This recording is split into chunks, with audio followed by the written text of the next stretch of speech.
No Evangelho do Filho Pródigo, o menino perde o tempo precioso da vida dele, porque havia escolhido errado e não tinha a coragem de perceber que a escolha errada estava infelicitando a sua vida.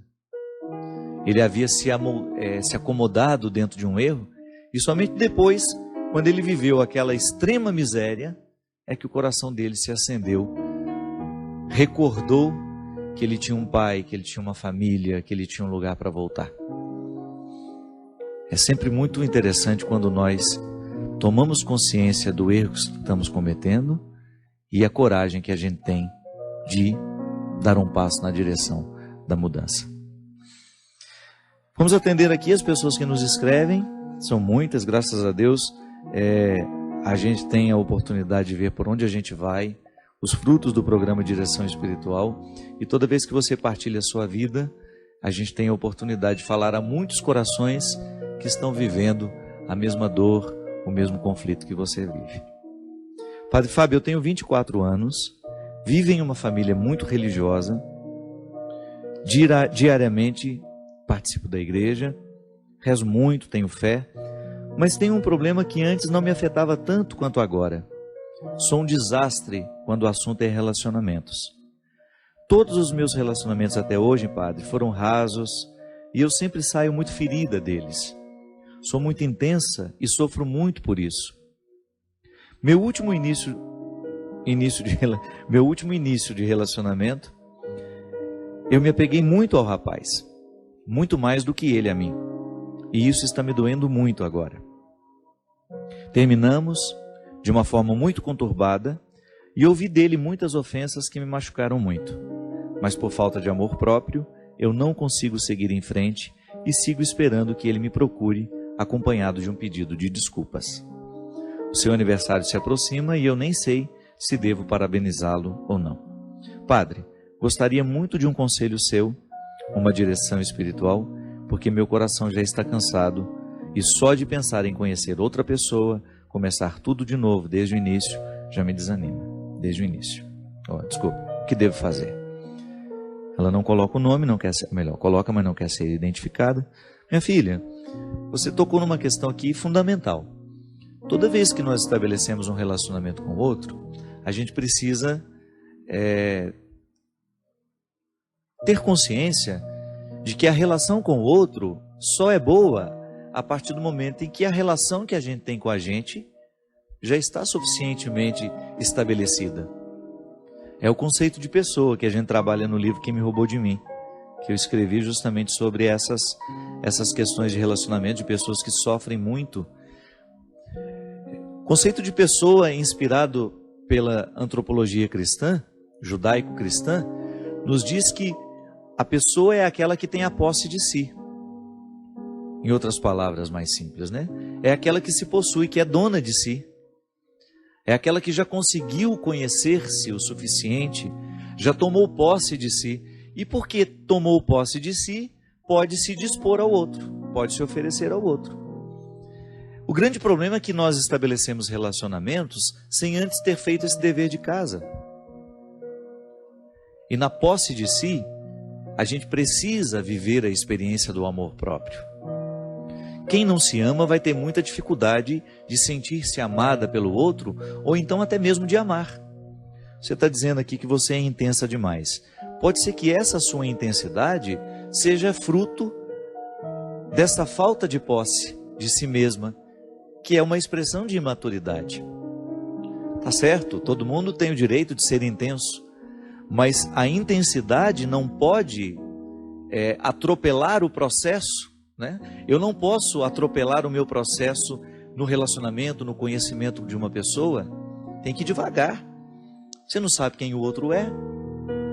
Você terá de passar pelo processo normativo.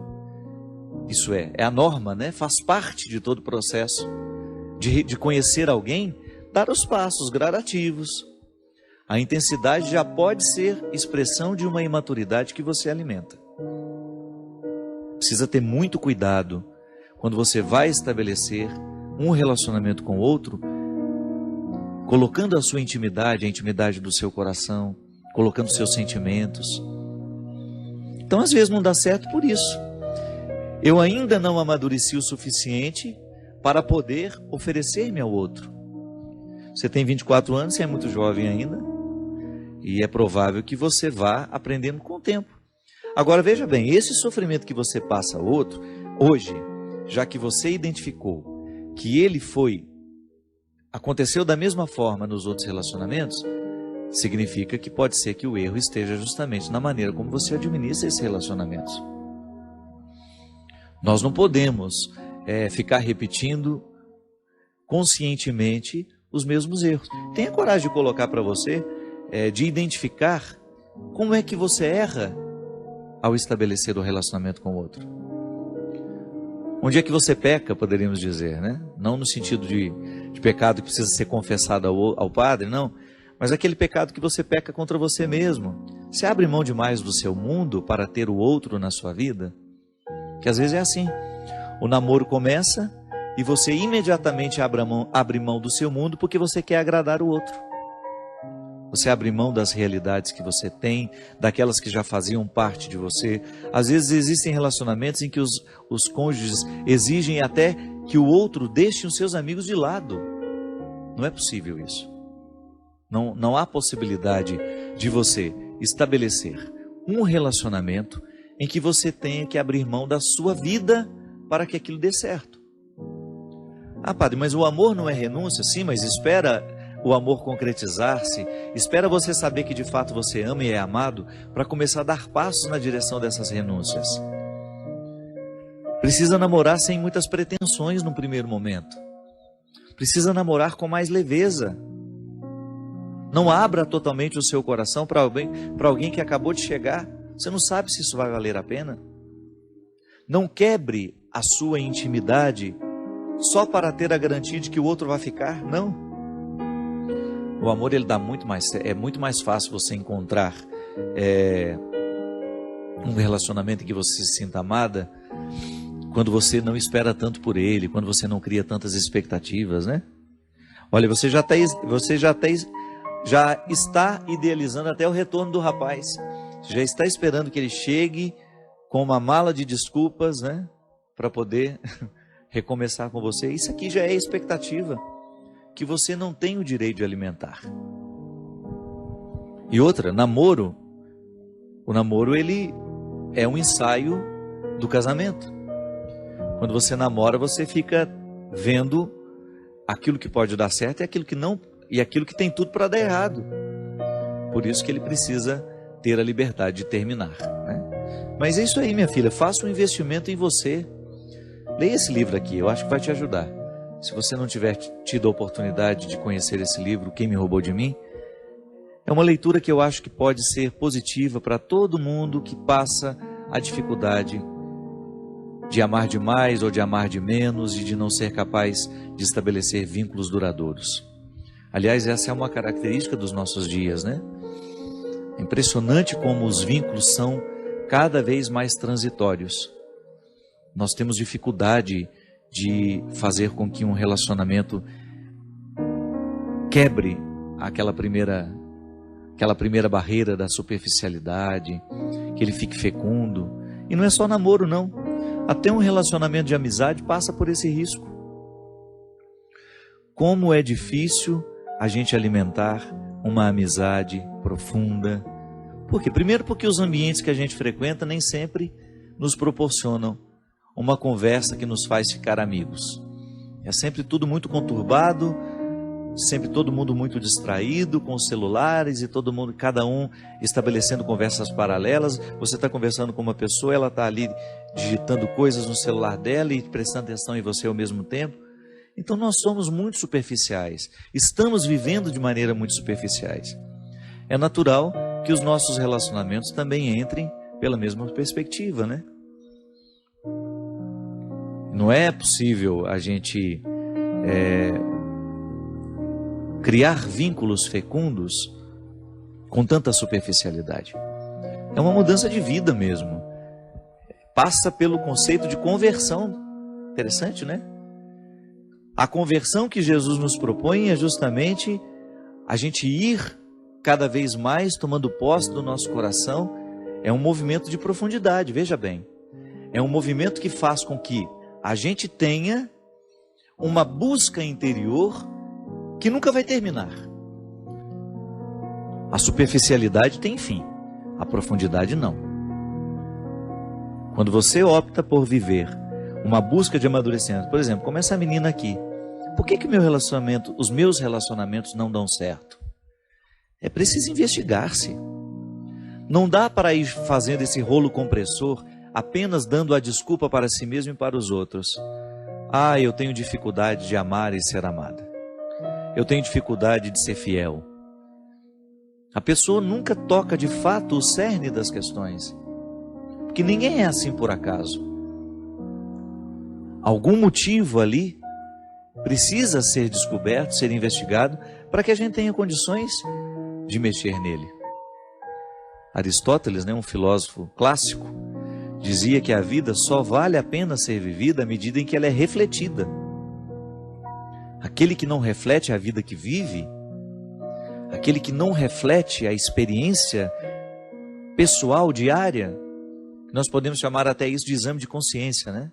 Faz uma leitura cristã disso. O que é o exame de consciência? Aquela oportunidade que a gente tem de voltar os olhos para o nosso jeito de viver, para a vida que nós estamos escolhendo, e aí você ter coragem de ser o seu juiz, de ter coragem de fazer uma interpretação se está sendo justo ou não aquilo que você estabelece para você. Qual é o papel do juiz? A jurisdição é justamente olhar para a realidade, para as partes que compõem aquela realidade e identificar se é justa ou não aquela relação que as partes estão estabelecendo. Eu preciso fazer isso todo dia comigo, você também. Olhar para as escolhas que você faz na sua vida, para o tratamento que você se oferece e saber se você está sendo justo. Muitas vezes nós não chegamos à resposta que essa menina aqui precisa chegar. Por que que meus relacionamentos são tão vazios? Por que que mesmo ela sendo uma pessoa boa, uma pessoa religiosa, por que que apesar de todos esses valores que ela tem, que ela enumera aqui no início, tem uma boa família, pratica uma religião de maneira saudável, é estudiosa, por que que com ela alguma coisa está dando errado? Talvez falte estabelecer esse juízo, investigar-se com mais propriedade. E quando o assunto é relacionamento, gente, a primeira coisa que nós precisamos colocar no tribunal é o tanto que a gente se ama. Não podemos negligenciar o amor que a gente se oferece. Que boicote é esse? É um auto-boicote, né? A pessoa se boicota o tempo todo. Porque ela, ao invés de oferecer a ela o amor necessário, isso é, o cuidado, porque como é que o amor próprio se expressa na vida de uma pessoa? Através do cuidado. Do cuidado que eu tenho comigo, com o meu corpo, com a minha saúde, o cuidado que eu tenho com a minha alma, com o meu espírito, aquilo que eu me ofereço diariamente, o livro que eu leio, a música que eu escuto, os lugares que eu frequento, os amigos que eu deixo ter uma autoridade sobre mim. Tudo isso é expressão do amor próprio. Quem não se ama, não passa no filtro aquilo que se oferece. É igual aqui em Minas, naquele coador antigo, que a gente passava o café. O coador que era? Era um filtro de pano feito pela nossa mãe para que a gente pudesse tomar a parte do café que nos interessava. Porque vai jogar o pó dentro do café para você ver, para ver se você consegue tomar. Não dá. É preciso ter o filtro de pano, que a gente chama de coador, para que a gente fique com a parte boa do café. Muitas vezes nós não usamos esse filtro para perceber o que a gente se oferece. A gente vai causando uma intoxicação da alma, uma intoxicação da mente, uma intoxicação de tudo aquilo que nos gera. Aí você tem todos os significados: mente, coração, alma, espírito. A gente fica poluído. Por quê? Porque a vida, o mundo, as realidades que estão de fora, elas podem ser nocivas a nós. É claro que tem muita coisa boa de fora que vem nos ajudar, nessa consistência humana. Agora, Se a gente não passa pelo filtro essas realidades, pode ser que a gente esteja tomando um café envenenado. Pode ser que a gente esteja provocando uma intoxicação dentro de nós, porque a gente não teve coragem de identificar, de colocar ali um filtro que nos ajudasse a ficar mais puros. O amor próprio é esse ponto de partida para que todo relacionamento seja saudável. Quem não se ama, quem não se cuida, quem não faz o dever de casa diário, de jogar amor dentro do coração, e essa é a ação de Deus, é justamente o que Deus faz no coração daquele filho que volta para pedir perdão ao pai. Ele precisou voltar a se amar. Ele precisou identificar que comer a lavagem dos porcos não era para ele. Engraçado, né? Você vê naquele rapaz a identidade que não havia sido totalmente perdida, que é quando ele lembra que ele tem pai. Isso é amor próprio. É o amor próprio que move o coração daquele rapaz ao identificar que aquela miséria, que aquele alimento imundo não era para ele.